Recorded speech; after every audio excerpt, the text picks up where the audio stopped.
హైదరాబాద్లోని నాంపల్లిలో ఉన్న BJP కార్యాలయంతో Zaheerabad BJP నేతలు నిరసనకు దిగారు. బీఆర్ఎస్ నుంచి బీజేపీలో చేరుతున్న బీబీ పాటిల్కు బీజేపీ టికెట్ ఇవ్వొద్దంటూ ఆందోళన వ్యక్తం చేస్తున్నారు. అతను 10 ఏళ్లుగా జహీరాబాద్ ఎంపీగా ఉండి ఎటువంటి అభివృద్ధి చేయలేదని బీజేపీ నేతలు ఆగ్రహాన్ని వ్యక్తం చేశారు.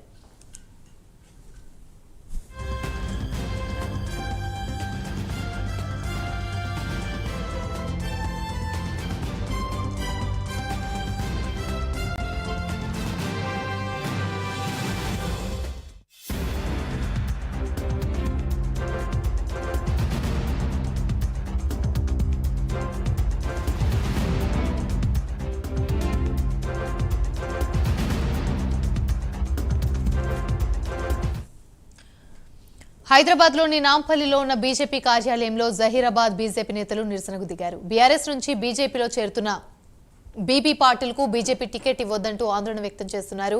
అతను 10 ఏళ్లుగా జహీరాబాద్ ఎంపీగా ఉండి ఎటువంటి అభివృద్ధి చేయలేదని బీజేపీ నేతలు ఆగ్రహాన్ని వ్యక్తం చేశారు. ఇదే అంశానికి సంబంధించి మరిన్ని వివరాలు మా ప్రతినిధి సిరాజ్ అందిస్తారు. సిరాజ్, చెప్పండి. బీబీ పాటిల్ బీఆర్ఎస్ నుంచి 2014వ సంవత్సరం అదేవిధంగా 2019వ సంవత్సరం పార్లమెంట్ ఎన్నికల్లో జహీరాబాద్ నుంచి ఎంపీగా 2 టైమ్స్ కూడా అతను గెలవడం జరిగింది. అయితే ప్రస్తుతం రాష్ట్రంలో జరుగుతున్న రాజకీయ పరిణామాల కారణంగా ఆయన ఢిల్లీలోని బీజేపీ నేతల పెద్దల సమక్షంలో అతను కాషాయం కండువా కూడా కప్పుకున్నారని చెప్పుకోవచ్చు. అయితే మళ్ళీ జహీరాబాద్ టికెట్ అతనికి వస్తుందన్న నమ్మకంతోనే బీబీ పాటిల్ బీజేపీలో చేరారు. ఈ నేపథ్యంలో అంటే అతను బీజేపీలో చేరడం ఒక్కసారిగా ఈ రోజు బీజేపీ ఆఫీస్ లో మాత్రం బీబీ పాటిల్ కు టికెట్ ఇవ్వద్దంటూ కూడా అక్కడ ఉన్న బీజేపీ కార్యకర్తలు కావచ్చు, బీజేపీ సంబంధించిన అభిమానులు కావచ్చు, అక్కడ నుంచి జహీరాబాద్ నుంచి అదేవిధంగా వేరే దగ్గర నుంచి కూడా చాలా మంది కార్యకర్తలు బీజేపీ ఆఫీసులో నిరసన కార్యక్రమం చేపట్టారు. అతను 10 సంవత్సరాల నుంచి కూడా జహీరాబాద్ ఎంపీగా ఉండి ఎటువంటి అభివృద్ధి పనులు చేయలేదు. అభివృద్ధి అనేది ఎక్కడ జరగలేదు. అసలు పబ్లిక్ కి ఎప్పుడు కూడా అతను అందుబాటులో ఉండే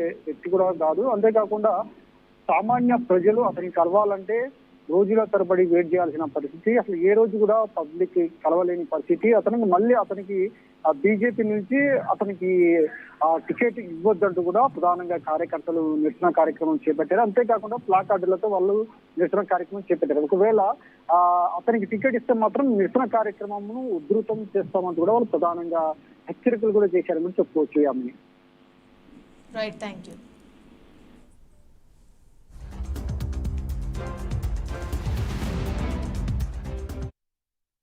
పబ్లిక్ దృష్టిలో లేడు ఆయన, మిగులు బడ్జెట్లు ఉన్నాడు ఎంపీల. ప్రతి వ్యక్తికి మీరు 7 కాన్స్టిట్యూన్సీలు ఎక్కడ పోయి అడగండి, ఎంపీ బీబీ పాటిల్కి ఎవరు గుర్తుపట్టారు. ఆయన ఎవరు ప్రజలలో లేడు, ప్రజల మనిషి కాదు. మీరు సర్వే చేసి ఇంటి టికెట్ అని చెప్పి మేము అడగడానికి వచ్చినాము. స్థానికులకు ఇవ్వండి అడగడానికి వచ్చినాము. మేము డిమాండ్ చేస్తున్నాము, స్థానికులకు ఇవ్వండి, ఎవరు అభివృద్ధి చేస్తారో వాళ్ళకి ఇవ్వండి. స్వర్గీయ బాగారెడ్డి గారు జహీరాబాద్కి ఎంతో అభివృద్ధి చేసిండ్రు. మీరు చాలా మంది తెలుసా జహీరాబాద్ కానీ, నారాయణగఢ్ కానీ, జుక్కల్ కానీ, బాన్స్వాడ కానీ, ఎల్లారెడ్డి కానీ 7 కాన్స్టిట్యూన్సీలు అడగండి మీరు పోయి. జహీరాబాద్ బాగారెడ్డి అంటే బాగారెడ్డి, జహీరాబాద్ అంటే జహీరాబాద్ అంతే. జైపాల్ రెడ్డి గారికి సీట్ ఇస్తే కాంగ్రెస్ కానీ టీఆర్ఎస్ కానీ పార్టీ సపోర్ట్ చేయడానికి సిద్ధంగా ఉన్నాయి.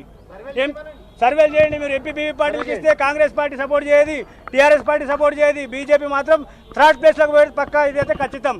తాజా ఎంపీ గారు నిన్ననే మన బీజేపీలో జాయిన్ అయ్యారు. ఆయనకు టికెట్ కన్ఫర్మ్ అవుతుంది అన్న ఉద్దేశంతో వచ్చిందని మేము అనుకుంటున్నాం. ఒకవేళ ఆయనకు టికెట్ ఇస్తే మేము ఆయనకు యాక్సెప్ట్ చేయం. అది కిషన్ రెడ్డి గారు కలిస్తే ఇప్పుడు మాట్లాడుతూ మీకు క్వార్టర్స్ రండి అని చెప్పాను, ఎమ్మెల్యే క్వార్టర్స్ రండి అని చెప్పారు. ఆయన పోయి మాట్లాడుతాం. మేము ఆయనకి యాక్సెప్ట్ చేయమని మేము 30 సంవత్సరాల నుంచి పార్టీకి పనిచేస్తున్నాం. లాస్ట్ ఇయర్ ఎమ్మెల్యే ఎలక్షన్ అప్పుడు కూడా ఇదే విధంగా అయింది. మేము పలానా అభ్యర్థికి మేము ఢిల్లీ వసంత ఆయనకి ఇవ్వాలని చెప్తే ఆయనకు ఇవ్వకుండా మన రామచంద్ర అంటే ఆయనకి ఇచ్చారు. ఆయన వచ్చిండు, పార్టీ తెల్లారే వెళ్ళిపోయాడు. ఆయన స్వార్థం కోసం వచ్చిండు, స్వార్థం కోసం వెళ్ళిపోయాడు. ఇప్పుడు మాకు లోకల్గా ఒక క్యాండిడేట్ అనేటోడు జహీరాబాద్లో ఎవరు లేకుర్రి. ఇప్పుడు ఒక జైపాల్ రెడ్డి అంటే ఆయన మన బాగిరెడ్డి సాబ్ కొడుకు. బాగిరెడ్డి సాబ్ చేసిన అభివృద్ధి అనేది ఉన్నది. ఆయనతో పాటు ఆయన అభివృద్ధి చూసి చాలా మంది ఓట్లు వేసిన వాళ్ళు ఉన్నారు జైపాల్ రెడ్డి గారికి. ఇప్పుడు అంతేకాకుండా ఇప్పుడు రేపు అపోజిషన్ ఆయన టికెట్ కన్ఫర్మ్ అయిందంటే ఎంతో మంది సర్పంచులు, ఎంపీటీసీలు పార్టీలో జాయినింగ్ అయ్యే వాళ్ళు ఉన్నారు. అదర్ పార్టీస్, కాంగ్రెస్ వాళ్ళు కానీ, టీఆర్ఎస్ వాళ్ళు కానీ కూడా చాలా మంది సపోర్ట్ చేసే వాళ్ళు ఉన్నారు. ఆయన గెలుపు ఖచ్చితంగా గెలుస్తారని మా నమ్మకం. జైపాల్ రెడ్డి గారికి టికెట్ ఇస్తారు.